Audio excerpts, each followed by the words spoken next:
Hello, everyone, and thank you for joining us today. And thank you for taking the time out of your day to watch this video as we talk about our next steps in facilitating the process to match up mentors with our students, our Catalyst students. My name is Jennifer Norman, and I'm here to chat with you about Catalyst Speed Networking and how we are working to facilitate partnerships between a community of adults here at SAS, how that can impact students and how it can help them gain confidence. So as we had already talked previously in our meeting, one of the key components of the Catalyst class is encouraging students to work with an adult mentor. And so we have found that adult mentors are extremely valuable in developing a student's project and pushing the student to critically think about the different components of their project. And then part of that is students are and part of that is it's very daunting for a student to have to go out and make a connection with an adult that they don't know. And so we're providing this opportunity for adults in our community to meet up with students in the Catalyst program.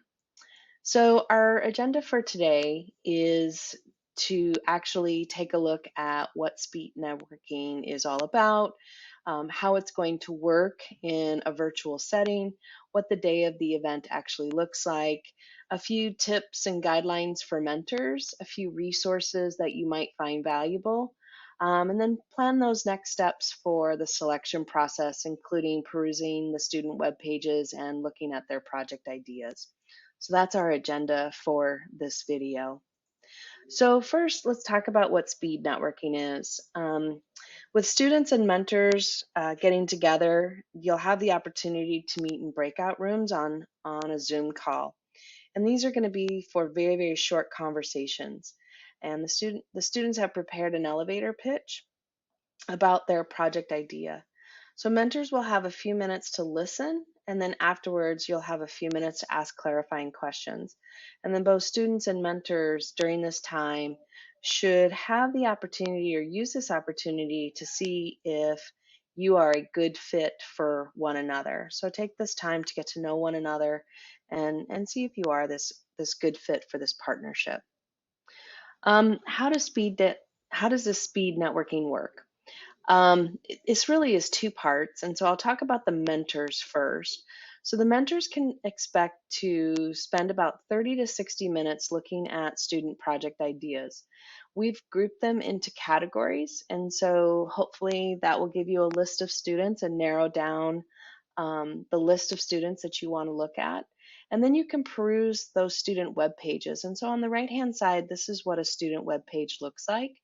And so it'll work off, or it'll start with the biography of the child, of the student, and then it'll work down to their worthy goal. You'll be able to see their driving question for their project, and some further information discussing the three pillars of the framework that we have set up for them: thrilling, daunting, and important. And you'll hear those three words again: thrilling, daunting, and important, later on as we start talking about student projects.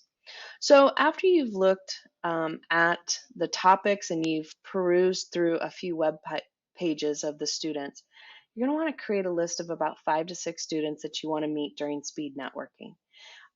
You won't have time to meet everybody, and so if you narrow this down to 5 or 6, then hopefully from there you can narrow it down to the 1, 2, or 3 students that you'd actually like to partner up with. All right, so the day of the event, on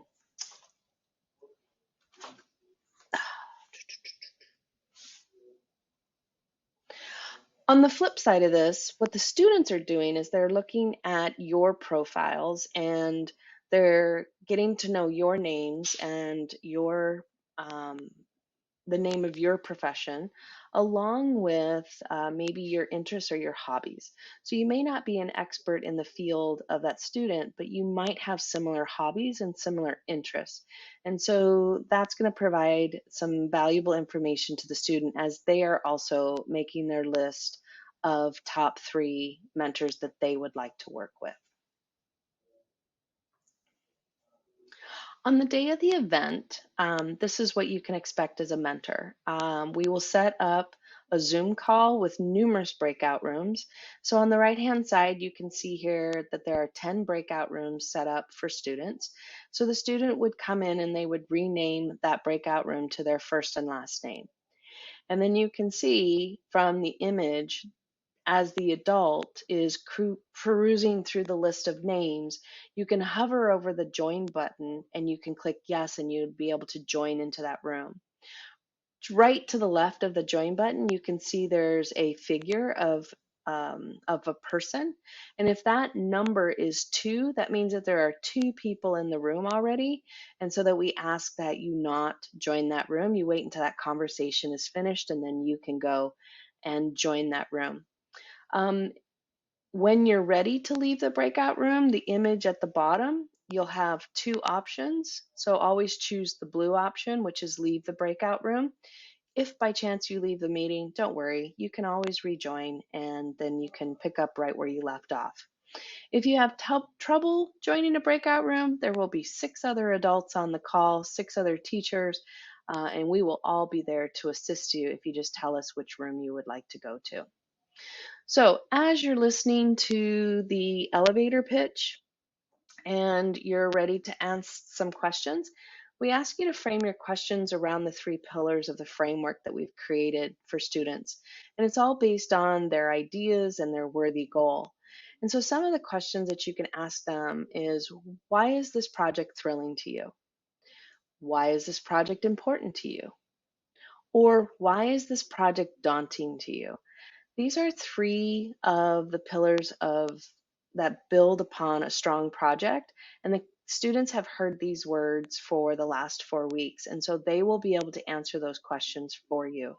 I think a 4th question um, that is also worthy of asking is, what are you looking for in a mentor?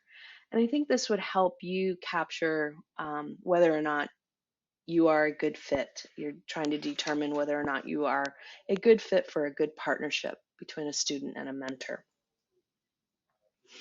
All right, some things that we ask mentors to focus on. While students are creating a product at the end, getting ready to showcase, we ask that you focus on the process of learning. So if you focus on the student as a learner and their learning process, this will get them to reflect a little bit deeper on the learning that they are going through in order to get to that final project. You can also focus on the qualities of the student that the student sees in themselves or what they aspire to. And we've also used the word learning edges or mosquitoes. And so these are things that, if they can overcome those obstacles, those learning edges, those mosquitoes, that's where we're going to see the growth in maturity, in confidence, and in their learning. And then listen and reflect back on what you hear. Um, we're really going to try and refrain from actually telling students what to do with their project. Instead, we're going to use questioning techniques in order to get them to think deeper about the direction that they would like their project to go in. So some resources that we have. So you've already heard me use the word thrilling, daunting, important quite a few times. And so the book on the left, written by Michael Bungay Stanier, those words or this framework comes from a book that he wrote. And he's saying that these 3 pillars or these 3 items make up a project that is worthy of working on.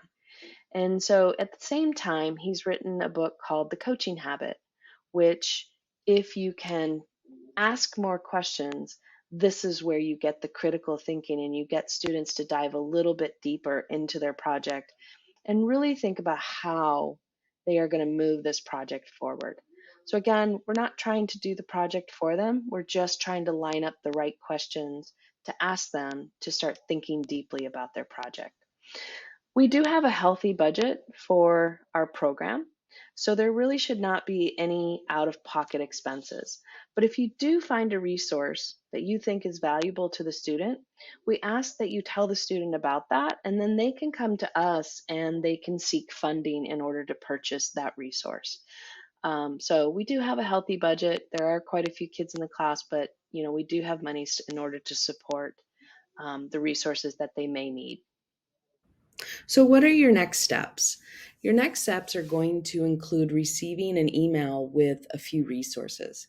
And these resources are going to be links onto how our breakout rooms will work. In this tutorial, you will see the Zoom link, and you'll also have a link to some of the student web pages. Just keep in mind that this is a work in progress, and you might want to check back over the course of a few days before February 6th and February 7th to see some of those pages get updated. You'll want to read through those documents, and you'll want to specifically read through the student project ideas and spend some time looking at the projects and creating your list of 5 or 6 students that you'd like to talk to on the day of the speed networking. And so the days of those speed networking is either going to be Monday, February 6th or Tuesday, February 7th. So again, just spend some time reading through those documents and you'll understand how the breakout rooms will work. But on the actual day of the event, we will spend some time before we actually start, just kind of walking through those steps. And just to ease everybody's mind, there will be several of us on the call that day, and we'll be able to help you navigate some of those breakout rooms, getting you in and out in an efficient manner.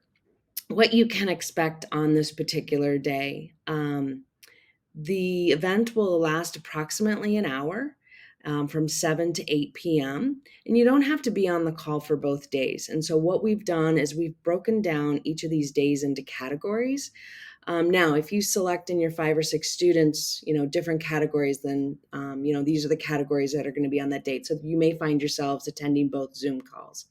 But if you limit or would like to limit yourself to specific categories, just know that on Monday, February 6th, the category topics will be psychology, business, cooking, science, technology, and projects that have to deal with the makerspace.